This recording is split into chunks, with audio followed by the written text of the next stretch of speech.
These days, Ginger Baker gets up at dawn instead of going to bed. After 15 hell-raising years of irresponsible fame, he's trying on the lifestyle of a gentleman farmer, highly responsible for 10 horses. He never stops talking about horses, mucking out the barn or giving them exercise so willingly that you begin to feel he must always have cared. In fact, it started only a couple of years ago while he was living in Nigeria. Polo happened. It was a big surprise to me at the time.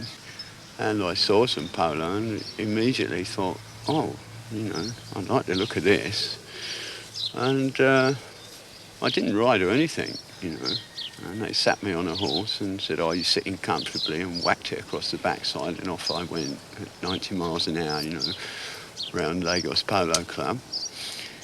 The description of me when I came back was my beard was round one side of my face and my sunglasses round the other, and they didn't figure out who was sweating more, the horse or me, you know.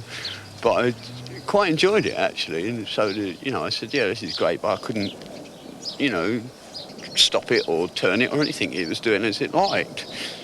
So the next day they took me out and, you know, I was Colin, and within 10 days I was out with a stick and ball. And I was managing to hit the ball on both sides of the horse too, which is quite extraordinary. So for the last 2 years, Ginger Baker has been trying to form his own polo club on the Ashtonwold estate near Oundle, where he rents his farmhouse. Last year, his team, the Dragonflies, won the Assam Cup, all on display at home, next to other evidence of a very expensive obsession.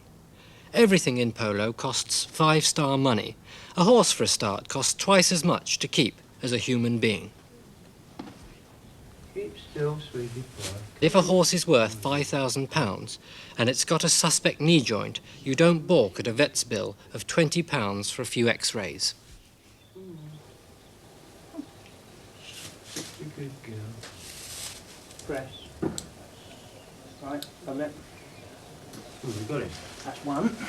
Super. Yeah, see, that was all right, wasn't it? Eh? There's the farrier to pay. Every month when he visits Highfield Farm, several of the horses will need shoeing of one kind or another. For a drummer, the world of polo is littered with 100 mistakes it's all too easy to make. You can't, you can't say, OK, I've only been involved in it 4 years. I think I know more than a lot of people who've been involved in it for their lives. What's the key then to knowing about horses? Intelligence. Just that? Simply, yeah. You can tell if an animal's not well, if it is well, you know.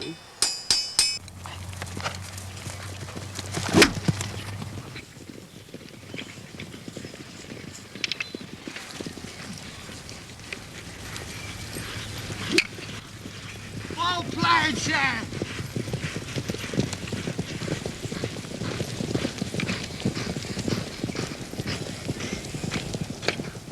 Ginger Baker can't remember how many times he's fallen off, but says it must be dozens. He's hardy and nasty and fanatical.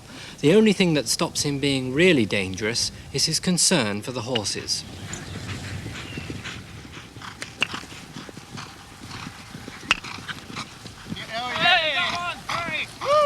One day soon, he expects to have the best polo side in Britain, and eventually the world.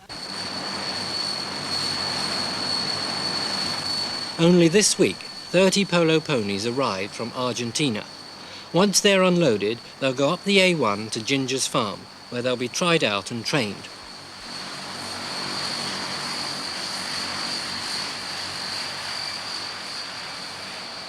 Most of them will be sold to finance the venture, but he'll keep the best, expecting to gradually improve his bloodstock. Everyone, even the most gullible, must have suspected a hoax, have thought that perhaps it was just the whim of a bored man to momentarily take up polo. This air shipment guarantees Ginger Baker's commitment to a sport that stands for everything he isn't. When you were playing with the cream and Blind Faith and so on, you were having a good life, right? Life was good then? I think it's better now. Really? Oh, yeah, I'm a lot, you know,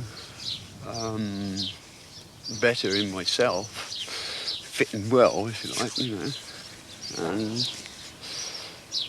Making a go of being... well, trying very hard. It's such a change, isn't it? In a way, but in another way it's not, because it's a challenge again, you know. And Ginger Baker's the same person. Oh, totally. Yeah. Still mad.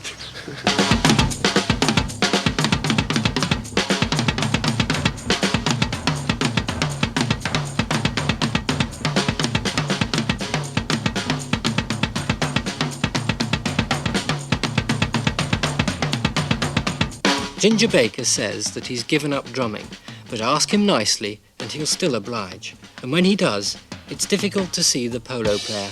Drumming, it seems, is something you never quite forget.